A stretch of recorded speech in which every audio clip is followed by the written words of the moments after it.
Charlie Wagner in the house. How you doing? How are you, man? I'm good. I'm glad to be here. I've been watching your stuff for a while. I appreciate that.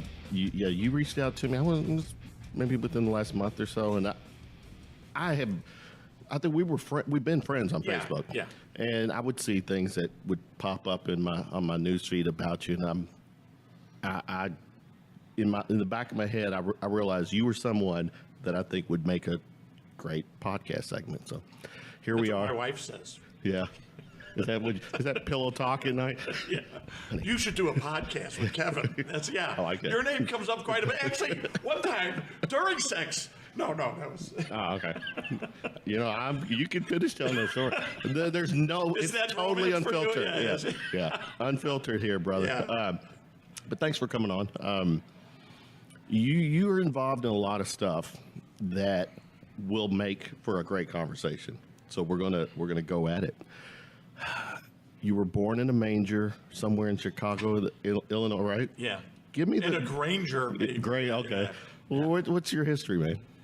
And I gotta do the Chicago look around before I get started and see if there's any cops or I'm gonna offend anybody.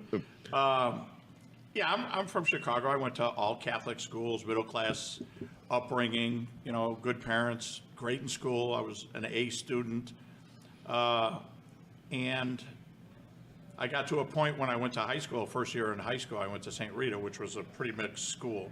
It was mostly African American, maybe a quarter Mexican and a quarter white.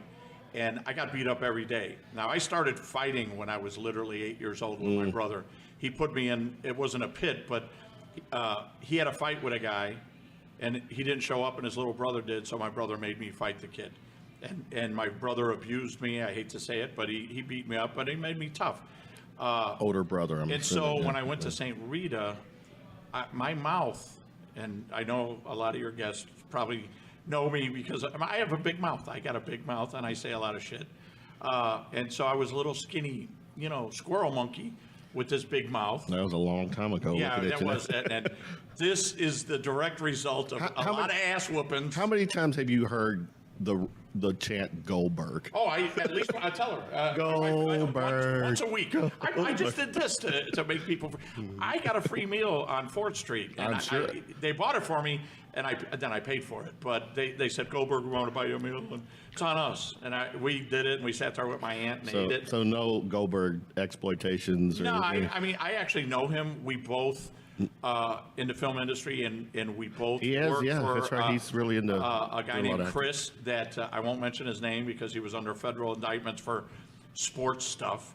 But he did these the first of several criminal elements that we're going to be bringing up. Yeah. Well, this was literally the government crashing down on a guy that was looking for treatments for cancer through sound waves.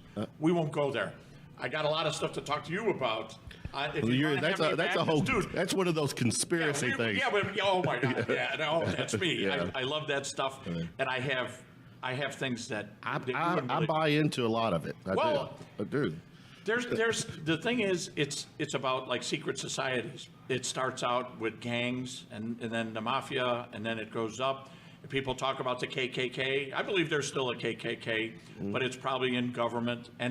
And it goes up, and there's levels of, and then it goes to Nassau, which are all satanic Nazi. Look on my page. I got a video from Jack Price. Jack Price, whatever, was the head of Nassau.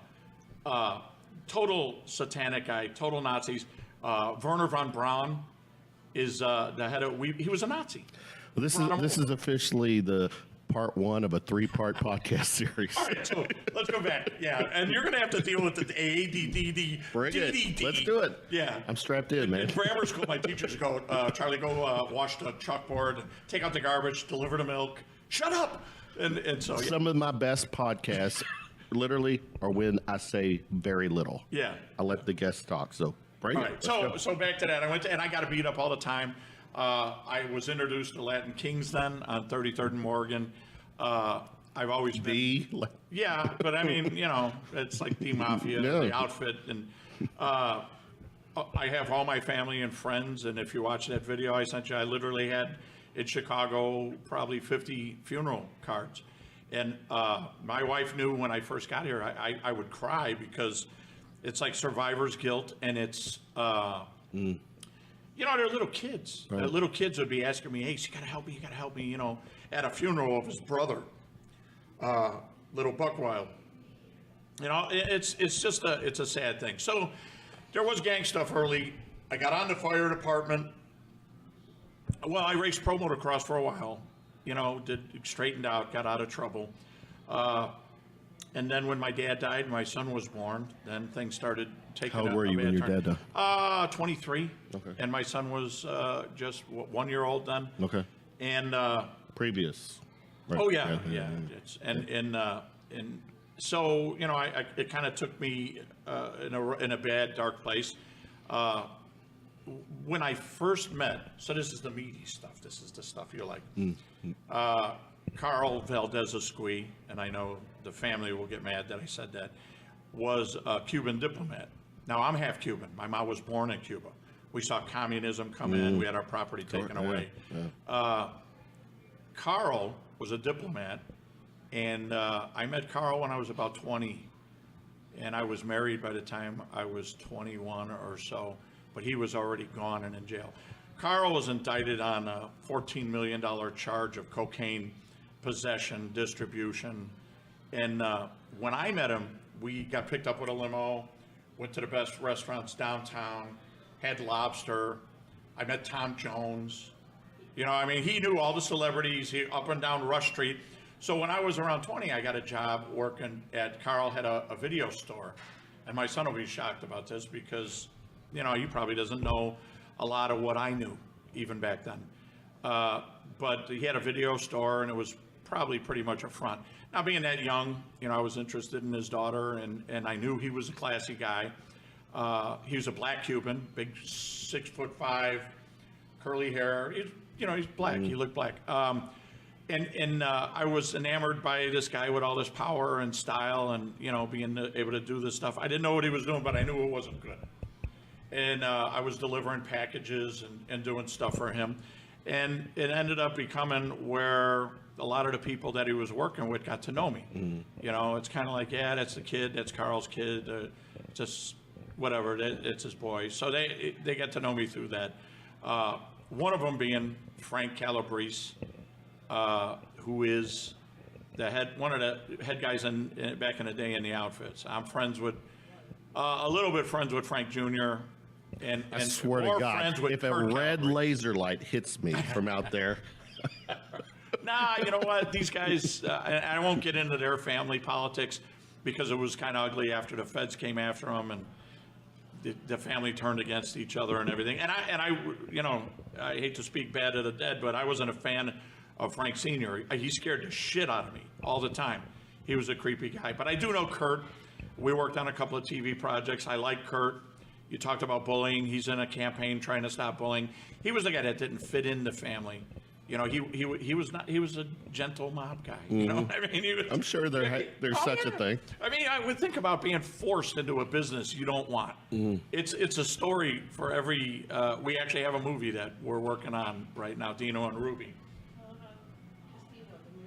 Yeah, but I was just getting to that too because this is, and I think I told you, the movie Casino.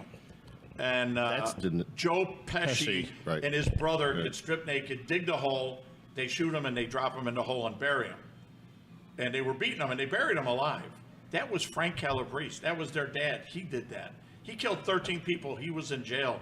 Now, Kurt and I did a reality show, and I sent you the link on that. And Kurt's, like I said, a great guy, works on bullying and everything. And his dad was, you know, rough on him. His dad was hard. The day we got a contract from Relativity Media to shoot that for Discovery Channel, I called him up on December 24th, and his what dad... What year is this? About when I don't know. What year was that? It was probably 5 years ago, 6 years ago. 2012. Yeah. Okay. Yeah. His dad died the next day in prison. Oh. And you're still in Chicago at this time, right? Well, when I was doing the reality show, I was here. Oh, we you did were? all that. Okay. Yeah, okay. we did all that here. Right. Okay.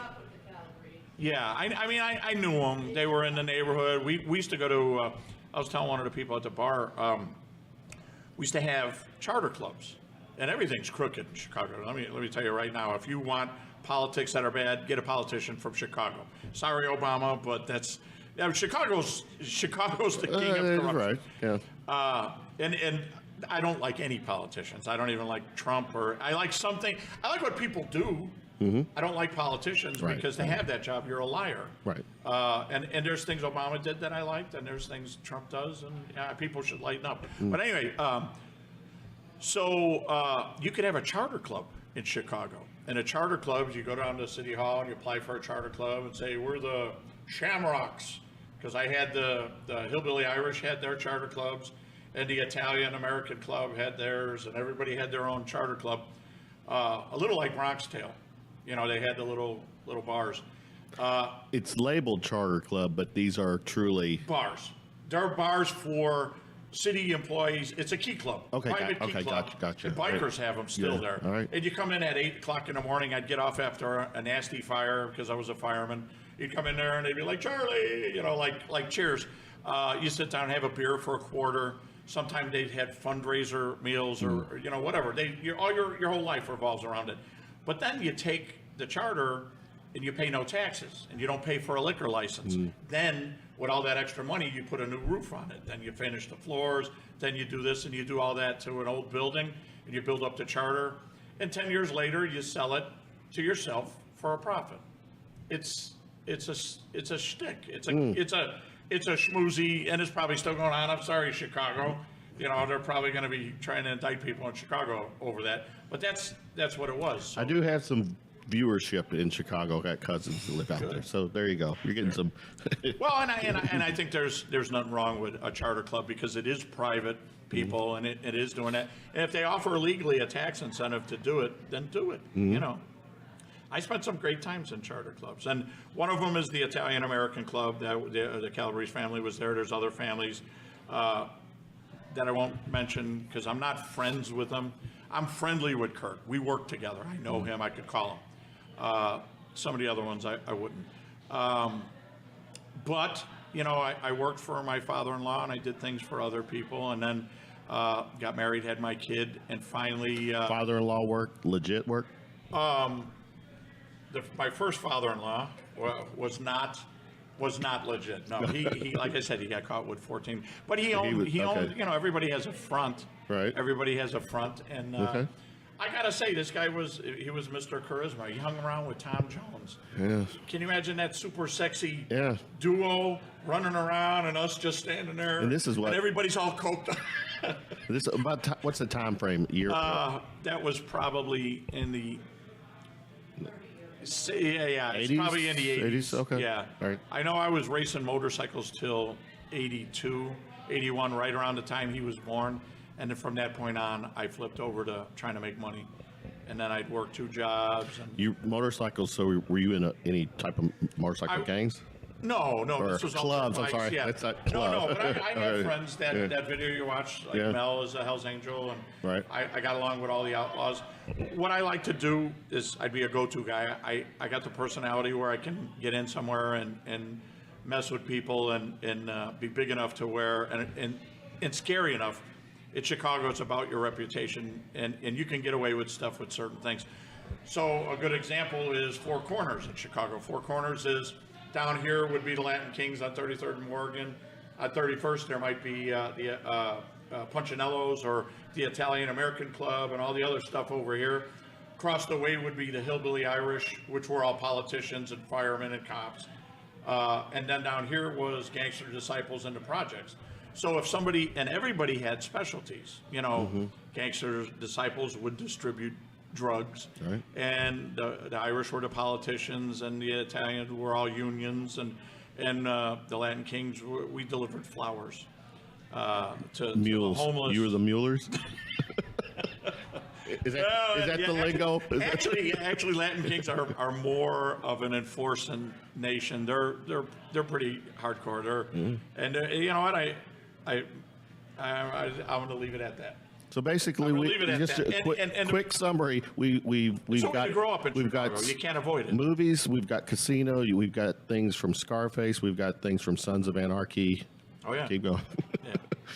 Yeah, Mel and I did Last Chance, and Mel's a great guy, and he's another one. I find all these guys that did all these awful things, and they turn their lives around, and they find God.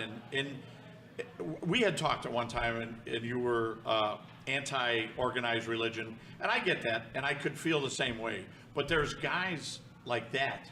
That was wasn't that Joey's post? Yeah, something like that. And I don't. Everybody, right. I get what everybody's saying, and I agree with that to some point. But there's also another side. The other side is, if you don't believe in God, then you got me and 30 of my guys coming after your ass. And what's stopping me? Law? You think law is stop? But is God? God's going to stop? Well, yeah, God helps. Believe me, God. Well, you know what? You got to try.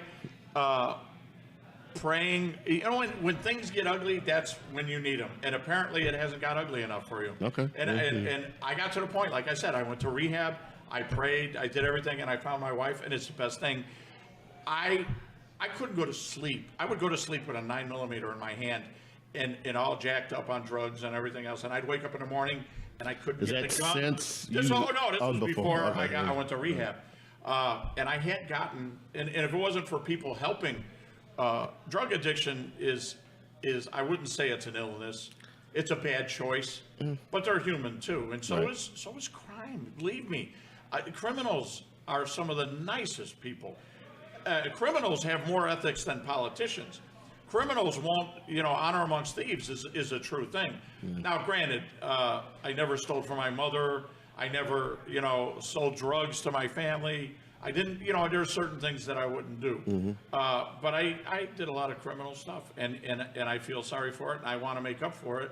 The things that I do now, like helping homeless and other, volunteer stuff, it helps me. Right.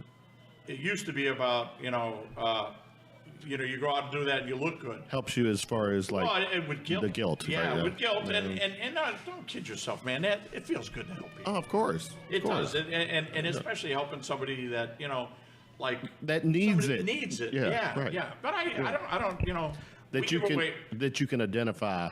We give away some the food at the church after our Wednesday night devotional. We cook for 150 people. About 50 of them are Korean from Thailand. And I'll tell you that story. That's amazing. But I give food away to my neighbors. It's the guy with 5 kids, and he's got a job that's rough, and it's not. I wouldn't say he's middle class, but he's not going to get welfare, right. And he's not going to get a homeless guy handout. Tweener, yeah. And so I want to help him too. Right. I mean, and you can help rich people. Just help people. That's all. That's all it is. It's just do good. Right. No, I'm with but those Korean kids, listen to me. And you say you're familiar with that. Yeah. I used to drive a bus, and I used to pick these kids up for camp. My wife would be there, and they'd take them to camp, and I drive them. And this one kid would come running out of the house. Charlie, Mr. Charlie, sorry for the ethnic voice. And Charlie too. Oh, great! Now there's going to be people petitioning my house. But listen, this kid had no feet. He had prosthetic feet, and they cut off all his fingers except for these 2. What was the reason? And this is in communist China. China was doing this. Not for health. To Miramar people. Okay, they would drown babies, and they lived in concentration type camps. We'd go to their houses, and they sit on the floor, and they don't like furniture. And they've been here for 10 years, right. And they just don't like furniture. People in America don't understand what communism is and what things are. They think, everything's going to be great. So China got into it with the UN and everything else, and they said, you got to do something. China said, we will give you a plane ticket to anywhere in the world, but you all got to go. And they had Steve and Annette were missionaries that had gone out there 10 years earlier, and they remembered Louisville, Kentucky. And they were, Louisville, we're going to go to Louisville. All right. And they came here. So we have probably hundreds of Korean there. Where they at here, though? Well, they're all over. Some of them I know live in, low income housing. Okay. The ones that can't speak English, but they've adapted pretty good. I mean, everybody's got, all the kids are Americanized and sagging pants and iPhones and tattoos and my little homies, but And some of them are very wealthy, and some are still, public aid or whatever, and that's life. But they've adapted. Still better than where they came from. Yeah, like that. And it's sad because this kid had come out so happy to see me, and I look at him and I think, you got no feet, man. And I'm mad because I don't have Xbox or some crap. Or you're complaining about a paper cut or something. Yeah. I mean, I'm complaining about something that is really not relevant to the rest of the world. Yeah. And so, all this stuff is, it ties back to, part of it is guilt. Part of it is the things that I've done and I'm guilty about. But a lot of what I've done was directly related to coincidence and the wrong place at the wrong time and a drug addiction. Mm-hmm. And alcoholics do the same and everything else. But, and I'm not judging anybody. People could go out and be that way. And, I don't, just another person, they're doing their thing. Before we get to stories from here, let's stay in Chicago. While you were in Chicago, you were a gang member. I was a gang affiliate. Yeah, I'm not an outfit member. Yeah. I'm not a member. But of anything. You were also a firefighter. Just so the feds and everyone know, I was never. Well, you're all right. So you're an affiliate of some establishment. You're affiliate. What are you saying? But you were also a firefighter. What was that like? Yeah. I mean, how did that all kind of work? Well, for my benefit, it did. I was at a firehouse for 11 years, right next to the Board of Trade in the heart of downtown Chicago, right next to the L train. Did you get to sleep in the king size bed? Oh yeah, they were all the same size. Oh. But it was women going by all day long, and I was the only white guy in an all black firehouse. So if they had any racial preference, I was the only choice. And it ruined my marriage at that time. But I was a fireman. Women love firemen, and I'd run around. And that whole environment, everything that happened to me, it was my choice. Yeah. I made a lot of mistakes, but I mean, think about it. There's a bar next door. Chicago Bears. We used to. Okay, so we're like a mile from Soldiers Field, and I was there in '85. Super Bowl. Do you know how to do the shuffle? No, but I shuffled with them.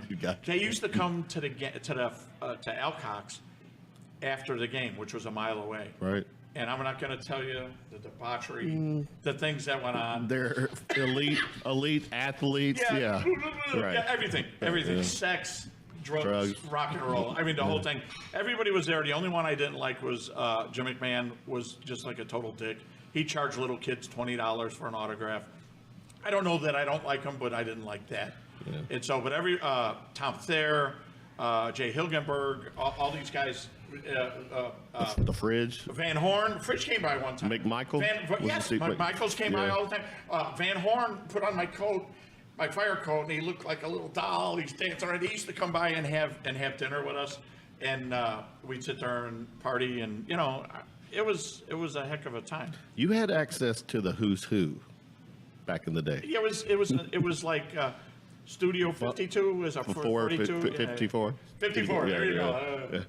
But it was the heyday, and it was a lot of fun. And the owners there, everybody drank for free. We used to bring them food over, and everybody shared. It was a great time. But things changed. We didn't wear masks. We drank on the job. I hate to say it. A lot of my friends are affiliated with Chicago Fire, the TV show now. Some of my friends are producers on the Chicago PD that are cops that I've known. And they're good people, but they knew it was a Wild West back then, and it is now. And they're probably thinking, is it still? Is it still?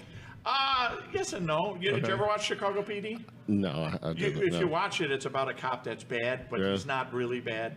He's a guy that does what needs to be done. Right. And that's pretty much most of the cops I know. Okay. But so that time, at one of the times the Bears were there, I walked in and there was a private detective, I won't mention his name, in the 1st District. And I come in and wear my fire department outfit, and he goes, "I hate freaking firemen." And I'm like, "Yeah, well, I hate," I was ready to say pigs, but my dad was a cop, and I knew better. Right. So I said, you fucking lazy ass drunk cops, and everybody laughs because they all know me. And so we're going back and forth, and I ripped him a new ass. I mean, that's what I do. I mean, a stand-up comedian heckler killer. And he pulls out his .38, and he shoots a bust of Elvis on the top shelf of the mantle. And At the firehouse, right? No, in the bar. Oh, in the bar. Okay, go. And everybody just shuts up, Yeah. and I'm like, cops aren't that bad. Yeah. and we're all laughing. We're all just kind of like, you played that hand, and a true story. Al Cox, if you want to go in there and ask about it. But yeah, we did a lot of crazy stuff, and I did a lot of criminal activity. We ran after-hours parties. We ran drugs. We ran guns. A little bit of bookmaking. A little bit of everything. There was. I've got to ask the question: how much within the police force, law enforcement, was there corruption? Well, there's corruption everywhere. Let me. How deep was it? I mean, how? Everywhere is different. Like the 8th district that we were in, it was a bunch of retired old men, and they would do stuff like if you were in the wrong part of town, and like my son or somebody who was a Latin King who's in prison right now, and I hate to say, but hopefully he'll be out soon. And that's the lifestyle. Everybody there. Somebody's dead. Let's go to a funeral. He's going to jail. He's getting out party. It's just it's not Kentucky. It's not it's not this. This is heaven, or at least purgatory. But yeah, the 8th district they pull ratty kind of old man stuff. 1st district was all the highbrow guys. I had one guy, I was just telling the Uber driver, the one guy goes, Ace, he goes, I saw what happened to you on TV, because I had a big case, big case, I'll get to that. And he goes, I'm glad you got out of it, but he said, the 1st district doesn't have any vice. And I said, yeah, vice is like what, gambling and prostitution? He's like, yeah. And I said, well, I could probably get a card game together or something like that. And he's like, no. The guy's literally asking me to pimp. And he's a captain on the force, and I won't say his name. And he was a good friend of mine, and I trusted him. Anybody else, I would have said it's a setup. But I could have came out the trouble that I was just in gone even bigger. But they were watching, and maybe he just wanted a big arrest so he could get promoted. Is there corruption? Yeah, both sides. He could have been doing that to get me to do it, to make money. Right. Could have been doing that to play me to jump back in and put my toes in the game. Yeah, it's everywhere. It's everywhere. You can't survive in Chicago. You can't ever relax. I fell asleep with my gun in my hand. I also didn't trust anyone. Anybody I dated, almost any of my friends. And the way to make it, what I learned, you should write this down. The way to make it in society, if you want to get ahead in any business, is you must be able to out-extort the people that are trying to extort you. If you want to be a Catholic, bishop, if you want to be politician, if you want to run for president, if you want to do anything that's illegal or doesn't have to do with God, you got to be able to play the game where you don't have me, I have you. Right. And you got to lure them into it, just like I said that cop did. So the idea is that I got good at, extortion's such a dirty word, but it's like preservation. You got to do something to make sure that we have a mutual relationship. And if you avoid the consequences of this relationship, then I'm going to have to get you on something. And a good example is we had a reality show called Chicago Sharks that we sold to the Discovery Channel for pilot. And it's about loan sharks. And Kurt was in it, and Dominic Capone, who's a real Capone. And For real? Yeah, Really? yeah, he's a blood relative. I did an R. Kelly video on him. And no, stop your Dave Chappelle. Yeah. Woo, yeah, that was me, Golden Shower. Charlie, yeah, I was like, woo. No, I did Trapped in the Closet 21, and I Is that the one? It's like It's a rock opera. movie. Yeah, yeah, it's kind there's of a bunch of episodes from 21, and it was a great time, and I got another story for that, but I'll tell you that. Yeah, that's R. Kelly's just. I don't even know where I was now because the P thing threw me off. All right, I'll tell you the story about R. Kelly. Right. So I'm there and I'm auditioning. Eric Lane is the guy that I'm arm wrestling opposite of. And the director is like, I want you to get behind the camera, because he was a star. It was R. Kelly and him. And then Dominic and me were nothing. More or less nothing. And he's like, get behind the guy and aggravate him so that he can look like he's mad at you. He needs motivation. So I did like 4 hours. I'm like, and he's like, nah, yeah, I want you to really give him something. I want you to get, and this ain't the director, this is Rob, who's the Vice Lord, by the way. Okay. And he knew who I was, because I've been in 3 rap videos. That's not a coincidence. At this time, hold that thought, but at this time, are you, per se, in the acting business at this point? Or I'm more of a producer than an actor. All right. Yeah, I mean, acting is... You're a gang member. Well, no. The R. Kelly thing was, Yeah. I was, you know... You were still firefighting. Okay, Yeah, okay. no, All right. I was already in Indiana. I was out of that job. Okay, And all right. you know, a gang member, you're, like I said, you're either one for life or you're not one. And so, but I was acting, Okay. and I had an agent that called me Okay. and said, you should do this. All right. And so I'm there, and he's like, I want you to motivate him. I did it for like 4 hours. I was tired. And he's like, I want you to step it up. And I'm like what? And he says, and he's going against what the director wants, who I know, who's been on Prison Break and other shows that I'm on, known for years, that he hired. He's the outsider. And he goes, listen, I want you to say every racist thing you can think of to him right now. Yell at him, say it out loud, call him names, everything. And there was like 30 rap girls there. It was like 95% black and most of them girls. And he says, say that. And I was just like, you know, I look at the ground and I'm thinking, he goes, hey, listen, if you can't do it, I'll replace you and I can find somebody that can do it. You either do this or you'll never work again. And I go, whoa, Rob, I can do it. I'm getting a monologue in my head and he just looks at me like, and I'm going to tell you, dude, if this Shakespeare would have shit in his pants, excuse me, can I swear? Yes. All right.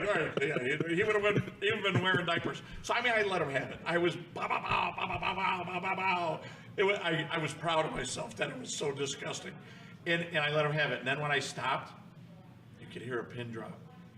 There's nothing going on, and that's when I realized, oh my God, they're going to lynch me, or there's going to be some consequences to this shit.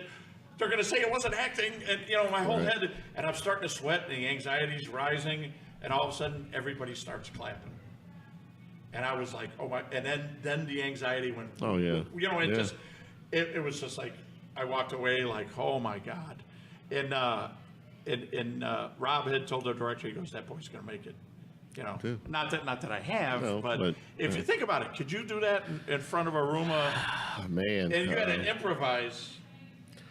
I'm guessing, though, at this time of your life, you were kind of a badass. Not a bad guy, but badass, I right? got a bigger mouth than my ass. Okay. You know, but I'm real good at verbal assault. But like with that, I grew into this body. Every year I put on more weight and get stronger. I'm 60 years old now. For real? So Oh, yeah, okay. I'm an old man and I still train and still go to the gym 5-6 times a week. Luckily, we can afford to do that. My wife takes really good care of me, feeding me, And treating me y'all like- still have good pillow talk, too, at this time of year? Oh no, that's been years now. Our pillow talk is look at Kevin on Facebook. You know, that's yeah. Hey, whatever it takes, right? And you know, and so yeah, it's but she really has that whole lifestyle. She gets mad when I talk about it because it glorifies it, and it does. Scarface made everybody want to be a cocaine dealer. Of course, yeah. And they're doing it again. They do. I work in film, and I'm telling you, it's programming. It's a business to destroy your brain. Am I going to quit? Hell no. I'm gonna.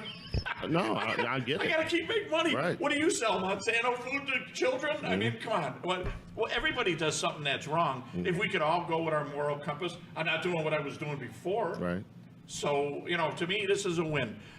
Ultimately, I'd like to do nothing but good stuff. But it takes a while to get there. For me, this is like I'm healed, you know. And even at that, we want to do faith-based films. The one we have, Dino and Ruby, I'm putting back together, and we're looking at some serious money right now to get it going. It's a very low-budget stuff. John Wells is in it. Perfect, bad Italian guy We've been planning this John's for a long amazing. time. He's amazing. John, yeah, I do. I love him. Yeah. He's one of the guys Good that guy. reached out to me. Good guy, too. Yeah. Kentucky's been a hard click to get into. I could get into almost anywhere, but Kentucky's been Really? harder. Well, you know, when you talk a lot and you're all like this city thing, it's not absorbed that easily, and everybody thinks you're full of crap, and they don't want to go along with you. But John reached out, Mike Seeley, others have. I don't know if you know Mike. Mike Seeley's know the name. another Yeah, actor yeah. that's just incredible. Sabrina's incredible. There's so many. And what I want to do is I want to build a studio here or facilitate the building for someone. Get a TV project off the ground so that we can all work together. Well, I don't even care about it. Well, let's jump in. This project's 7-figure project, right? I mean, is this the one? Which one? This building, this...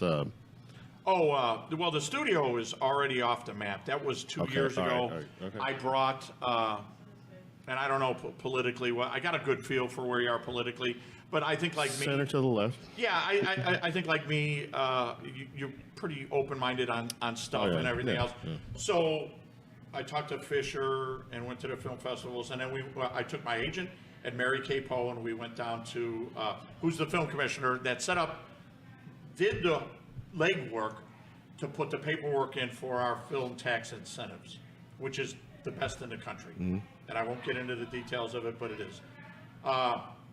And so we went to Chicago. I took my agent and Kathy Campbell, and then my wife and I went down About there what time frame is this? Give me a... 2 years ago.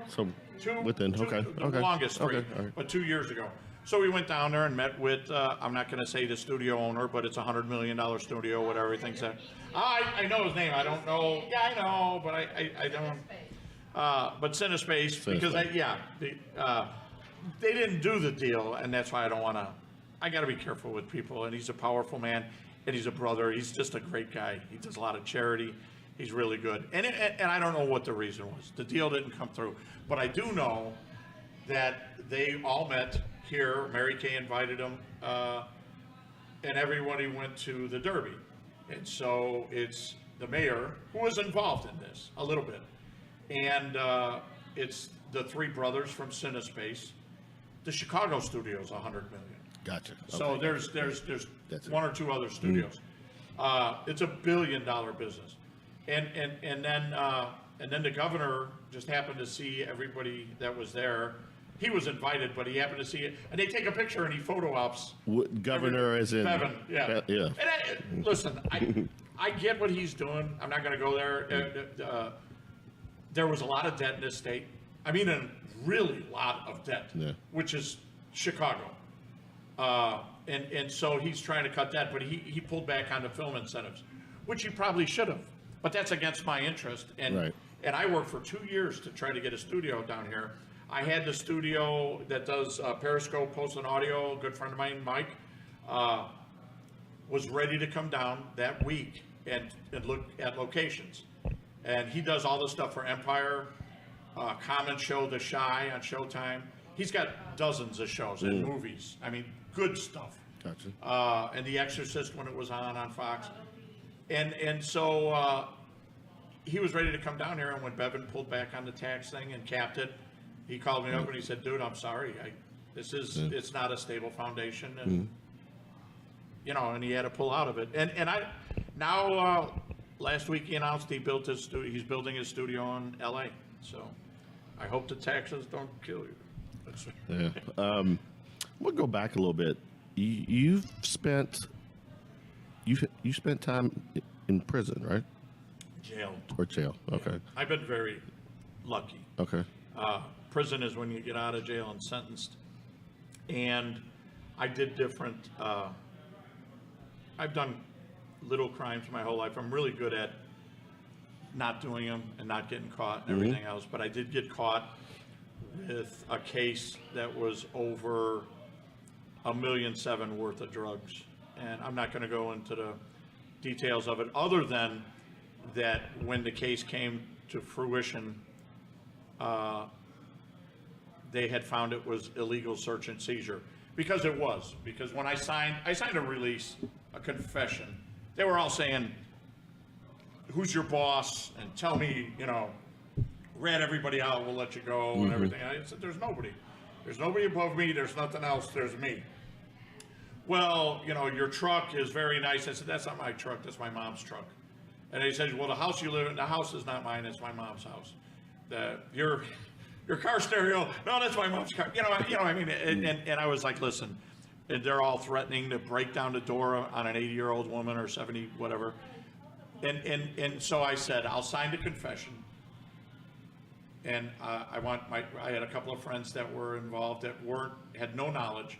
And I said, I'll take whatever you give me. I'm not going to cut a deal. I'm going to sign the confession, but I want you to let everybody go. And if you do that, I'll do it. So they wrote up the confession, and then they wrote up and they showed me with the police report.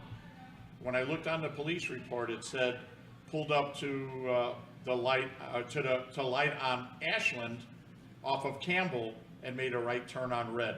So we put on the lights and we pulled them over and we discovered the drugs, and so that was that. That's what the police officers did. And what the problem was is that when I was looking at it, I signed it knowing that Campbell turns onto Ashland, it's a stop sign. There can't be a right turn on red with a stop sign. So you got them on a tactic car. Oh, absolutely. But when I saw it, so when the lady's taking my picture, it wasn't my mugshot, but when the lady's taking my picture, I'm smiling. And it was a little Korean lady, and she was, beautiful, and she's like, you're so nice, and you're not like all these criminals, and I don't know why. Why are you smiling? And I'm just like... Because I'm getting ready to leave this place. No. I was there 3 months. Oh, 3? Okay. And it took me 2 years, and probably about $75,000 to win the case. So, yeah, it was awful. It was on CNN. It was on all the papers, and it was awful. And it was very trying to get through it. Another. I got a lot of stories. You go. So I'm in there, and they brought me to the county, and I get processed, and they put me in the middle of the night in a holding cell with a huge African American man. I mean, 400-something pounds, and I've been in lockup before. I mean, it's not anything, but I was tired. It was like 25 hours in interrogation, and so I fell asleep on my stomach. When I wake up, this guy's on my legs, creeping up my back, trying to get me. So I start kicking him in the face, and we went at it. He picked me up and slammed me down on the ground. I got up and started poking him in the eyes. And then the guard comes, and he's bleeding. And he said, what happened? I said, I think he's had a nightmare. And, and the dude realized that I'm not going to rat him out. Right. And so that gave me a little bit of, it sounds like a classic jail thing, right. but it was. So I get into the main, I was in 11, which is a max security, and it's for, my bond was $500,000, $50,000 cash. And that's why it took a little while to do it. I had the cash, but you had to prove where you got it. And so your mom, right? Yeah, actually, yeah, my mom had my cash. Yeah, it's like Bobby now. Bobby has my cash. I don't have any cash. I'm a pauper. I got nothing. But it's a nice convenience. Yeah. Anyway, so I got in there, and I walk out in the day room. I'm thinking, oh, now I gotta what do I gotta do? I know how it goes. What do I gotta do? There's a little group of white guys at one table. Then there's all the Hispanics, which pretty much is my regular set, but I don't know if they're people or folks. They're, we're people, they were folks, and I could step into some shit there. And then there was a whole group of blacks, the majority, in front of the TV, and I thought, I'm not sitting by the whites, because that'll be bad. And if I sit by them, they'll find me out and kill me.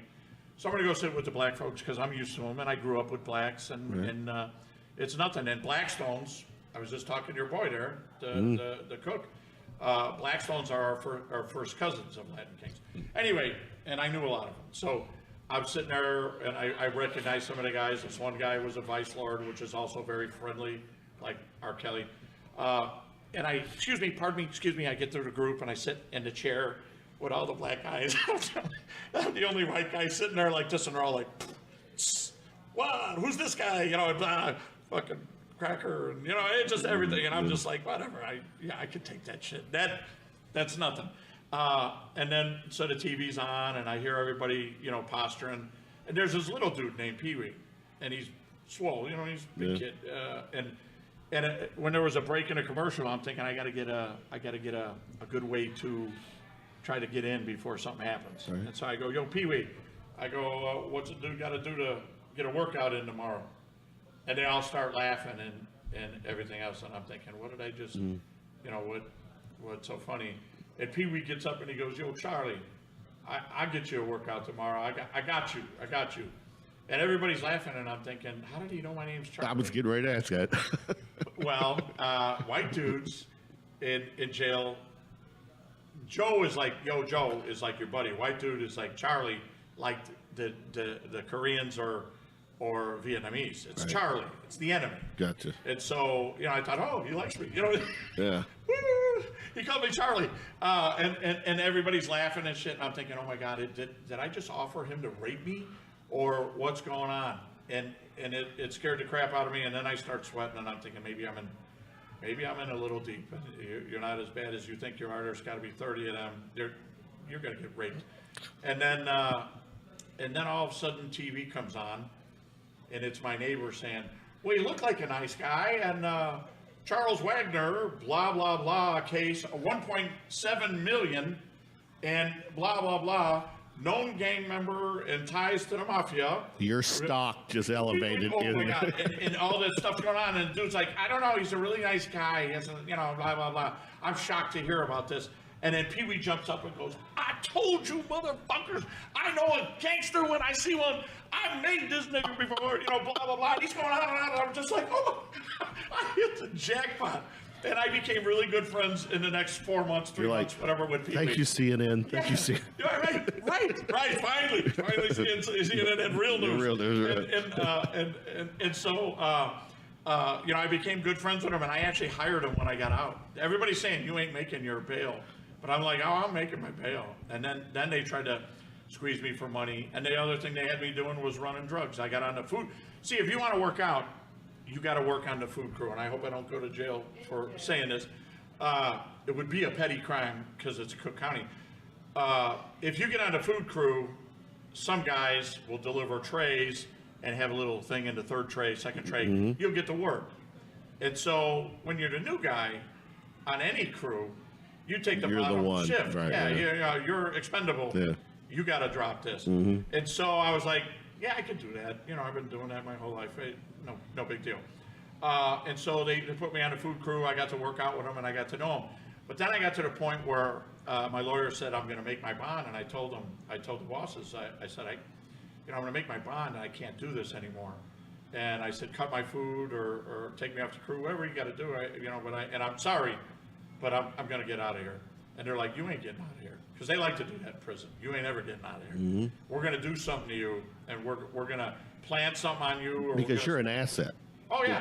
And yeah, I'm white, and I'm delivering food. Mm-hmm. And yeah, the guards love me. Because cops love me. Cops really do love me. And I love cops. But they're, you know, the other team.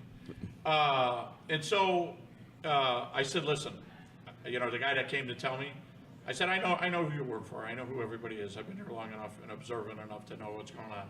And I said, you came to deliver the message. And when you plant something on me, you're going to be the one that pays the consequences because I'm coming after you. When I'm done with you, I'm coming after the next guy. Because if I ain't getting out of here, everybody is going to fucking This is what you're telling. I'm telling him. Yeah, right. And they're already like, this guy's a gang affiliate and a gangster and shit like that. Even though it was Max, it was a good bluff. And they said, fine. They pulled all my food, which was like, I'd come back with 8 cartons of milk, a bunch of puddings, you know, 2 extra trays. I'd give food out. Mm-hmm. It makes you a big shot. And so I came back with that, and they got my bond, and I got out. But I did 2 years of worrying. I was ready to commit suicide because I was worried that I got in too deep and that, you know, I'm never going to do this again. But I did, which is stupid because when you're an addict, you do stupid things. And it took a lot out of me. But the whole neighborhood would show up at court. They'd be in the background, you know, like stenographers. They'd be taking notes. I had this one dude, man. He was like a fan, you know, like, oh, you're a mobster, you know. But it really is. It's a matter of perspective. Right. It's a disgusting. I mean, come on. You know, like I said, it's glorifying Scarface or whatever. Yeah. If you got the balls to do it, that's great. I'm not judging people like that. That's going to be there. I don't have to be a part of it. Right. I want to be part of the lighter stuff, the good stuff. You get good energy, you attract good things, good things happen, your life is blessed. I don't have to fall asleep, you know. I was scared half my life coming home because I always thought, my son got shot in the leg by 2-6 over some shit about me. And I went back and damn near scalped the guy that shot him. I mean, we had awful wars. I'd be remiss not to ask this question. Not to implicate you, but it's a little too late for that. Yeah. What's the best way to put it? How much death were you aware of during your little? What are you asking? If I killed anybody?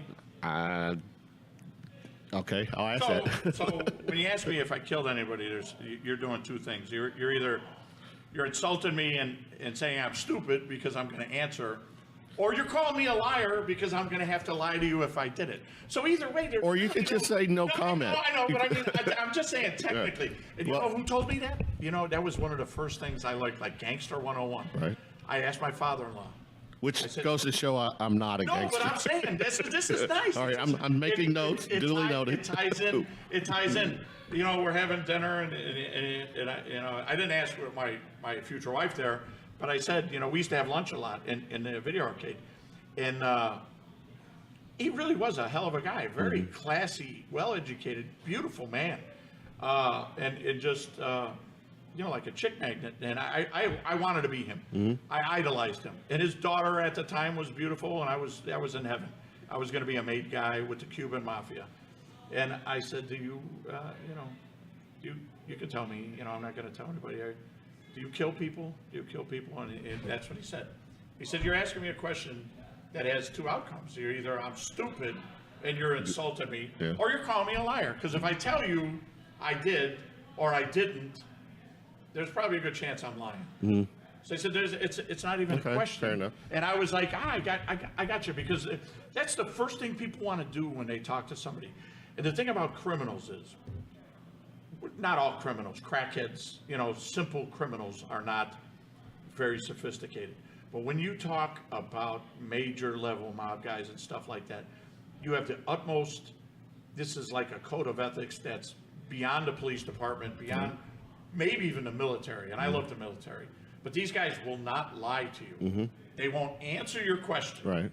Okay, fair. But they won't lie to you. They won't lie to you. And if they have to lie to you, they'll get somebody to do it for them. Like a woman. Yeah.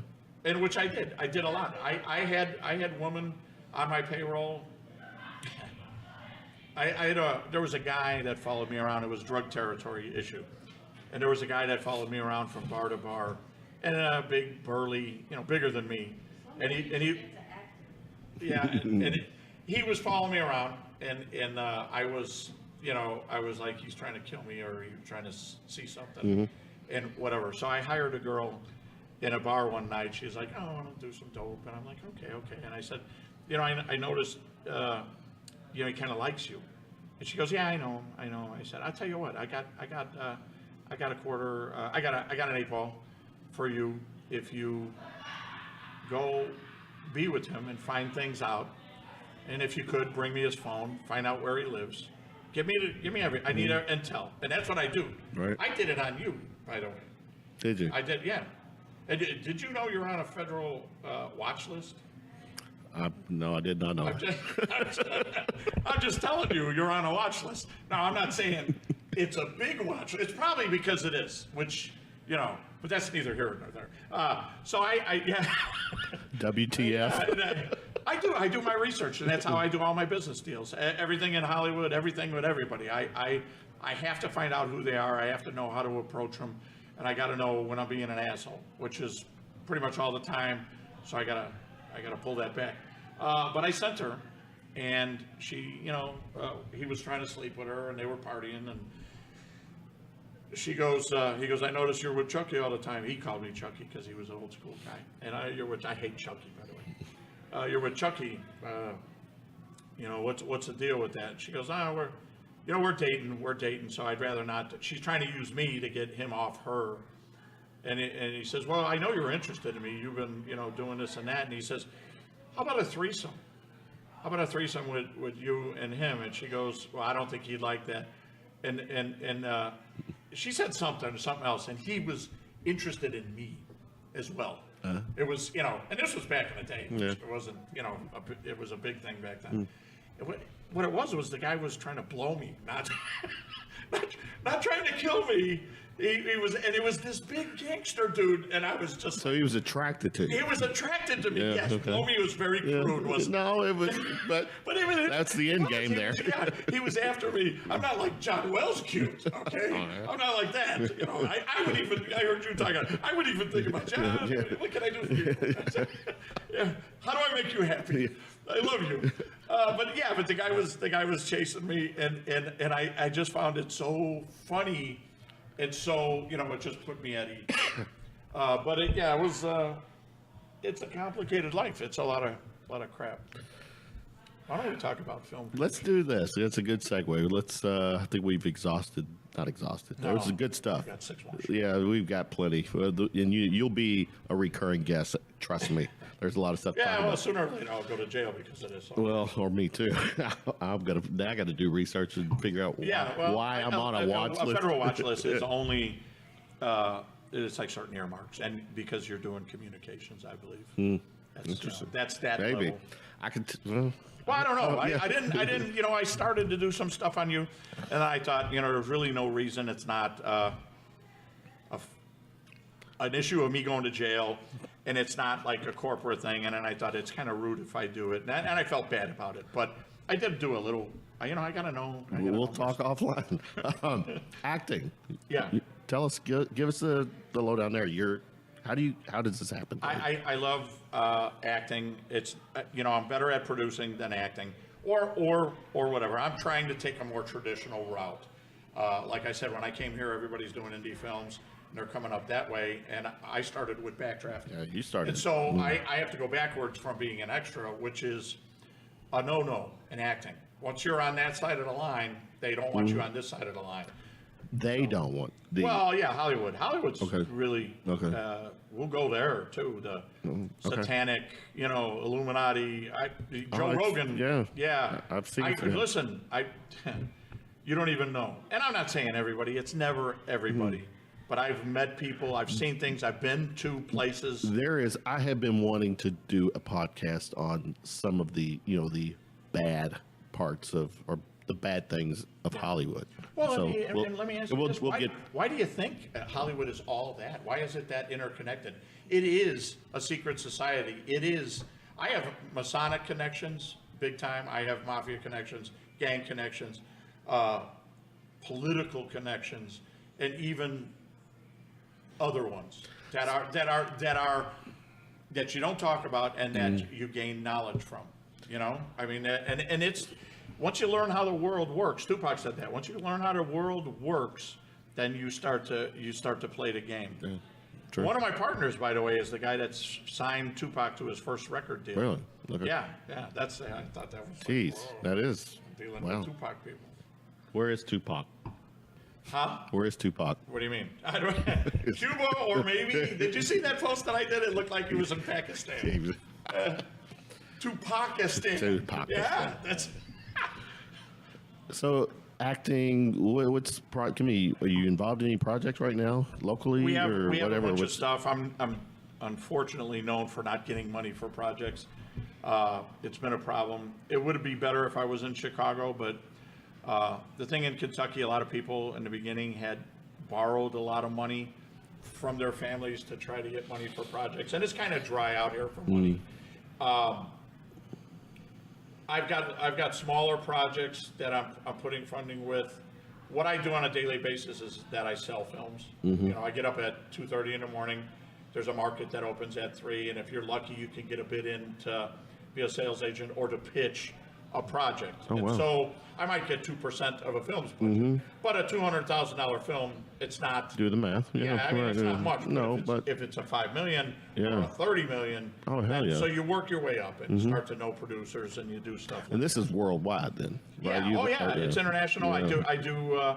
John Wells did Overtime. I resold Overtime for him. I don't think we made any money because I never got a statement.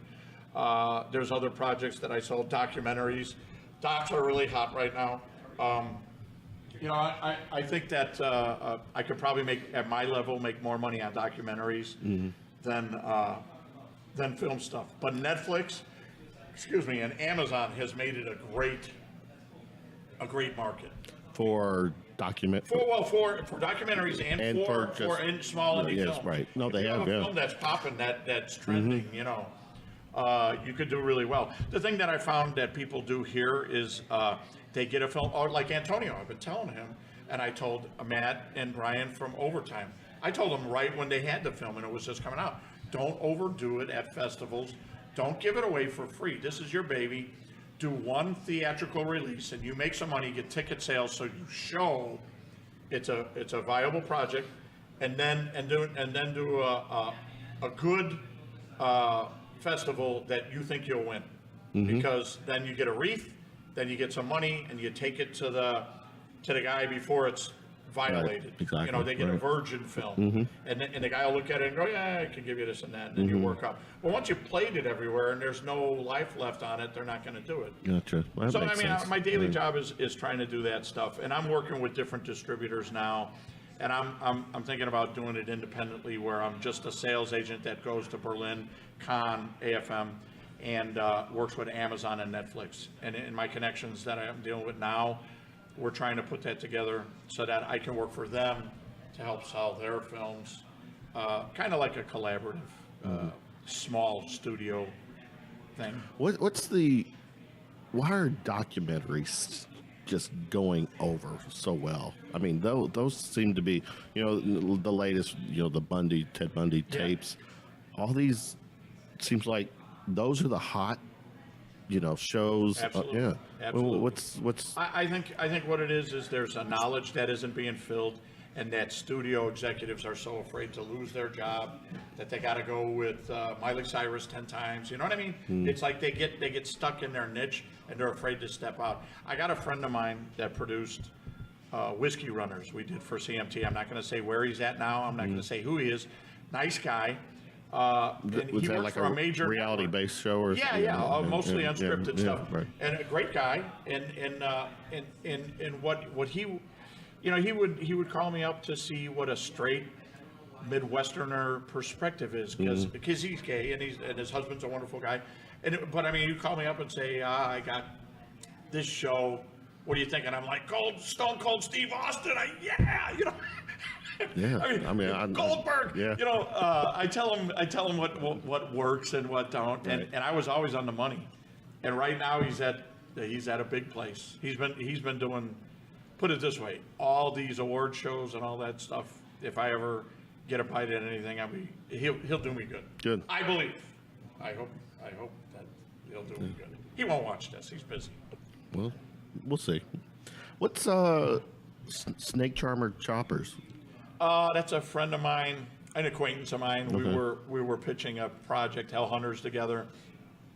Who the producer, by the way, has moved here now. But he's a guy that's in Australia. He's a Muslim, and he's a chopper maker. And he's got a similar Danny Trejo, Mel Chancey, Chuck Wagner criminal background from Australia. Found God or Allah, you know, whatever. And we've gone at it about that stuff. You know, we've gone at it about religion, and I'm not anti-Muslim, but, you know, you can't be anti-Christian either. So, and I don't like anybody talking about America.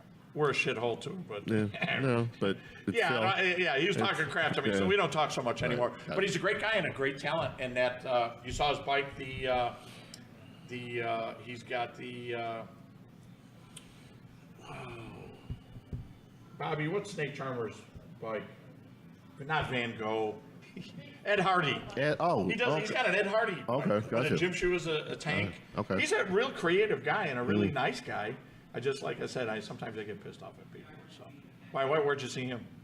No, I'm actually. Originally looking at my. this is yours. We worked together on some projects. Gotcha. Man.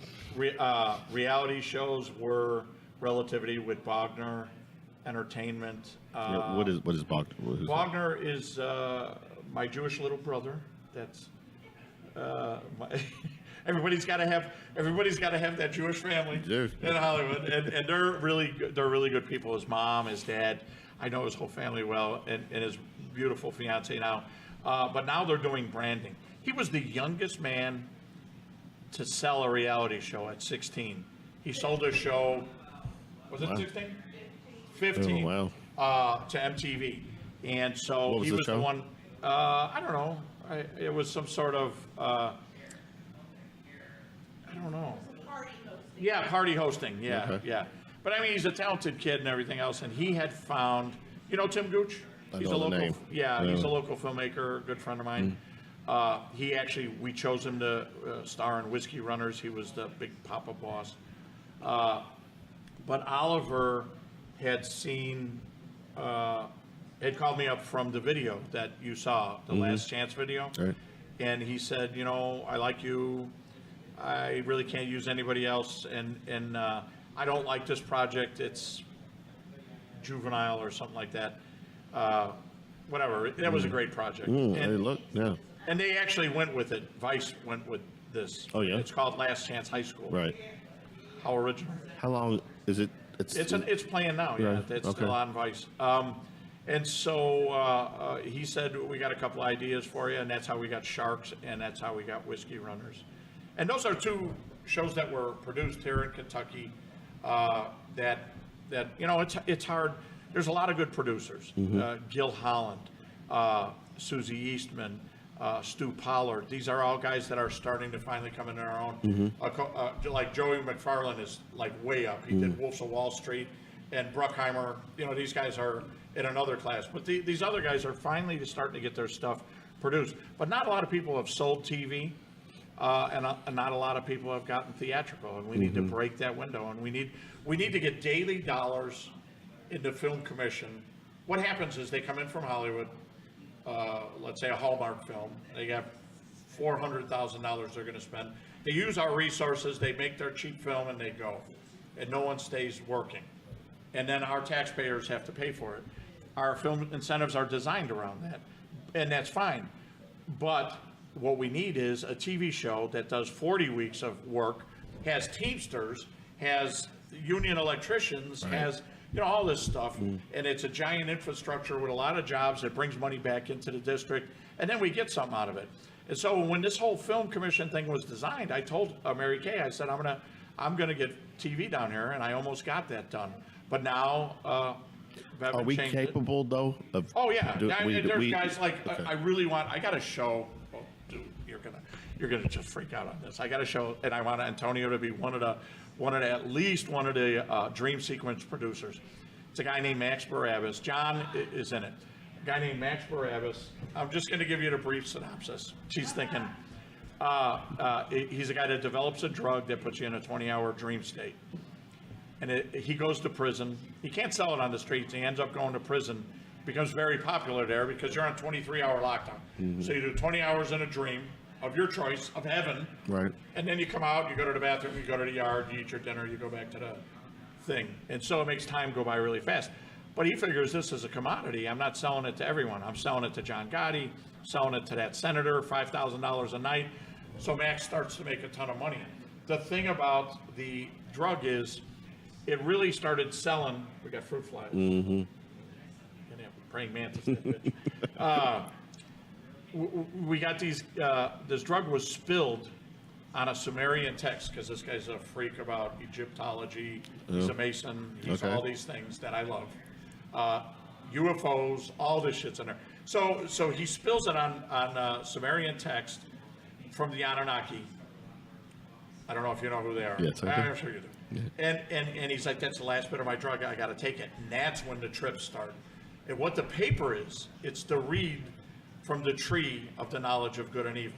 It's the apple tree. It's the devil's apple tree. Right. And so, and everybody, Wow. yeah, that's what everybody says. Studio executives are like, wow, that's a show. That's a very so now we got interesting huge content. dream sequences. Then we got all these prison characters. Right. And then the kicker here is I have the most beautiful transvestite woman that comes into prison, and she killed her boyfriend because he didn't due to sex change, he decided to stay with his wife, and he didn't pay for her sex change. So she stabbed him to death.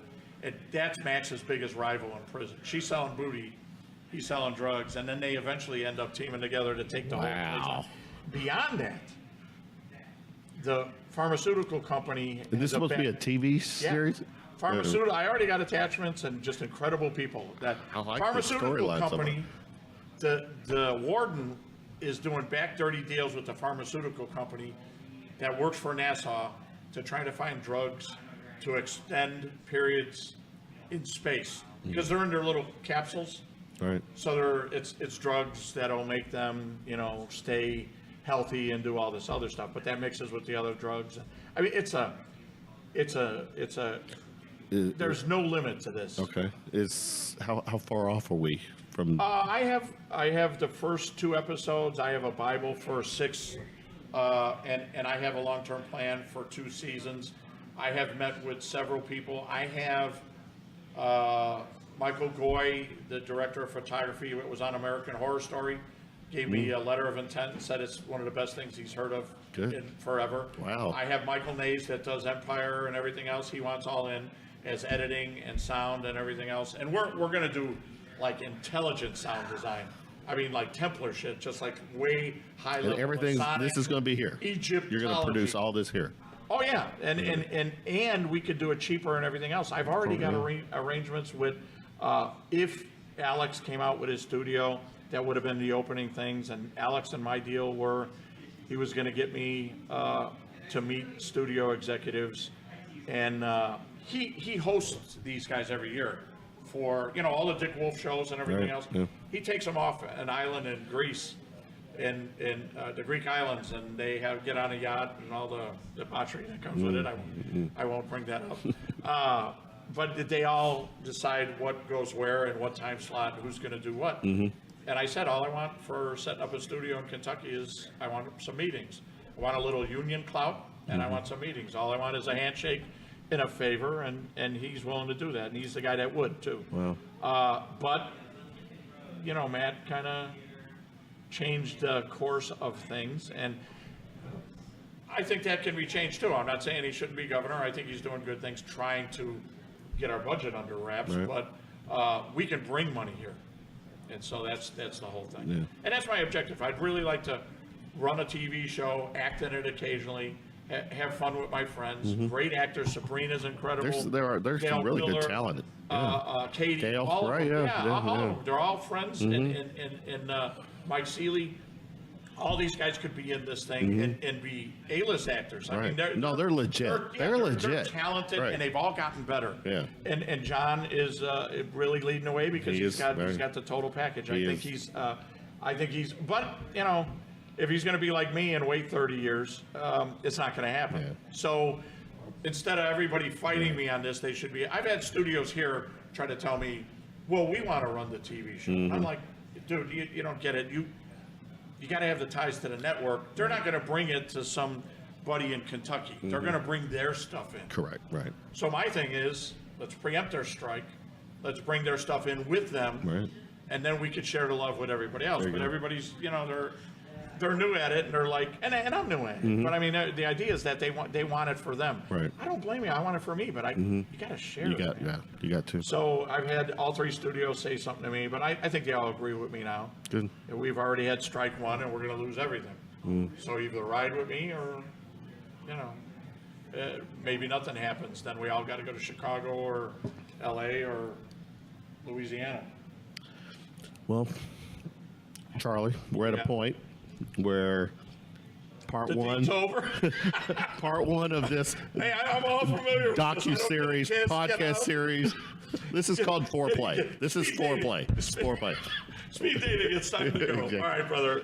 Great stuff. We got to set my wife on. Oh, that's a given. That's a whole other psychic. Oh, I love that. An empath and a good person. Yeah. So thanks so much, I'm man. over and give you a hug. Oh yeah, we're going to do this, man. I'll do it later. Thanks so much, thanks man. for having me. Good stuff. Thank you.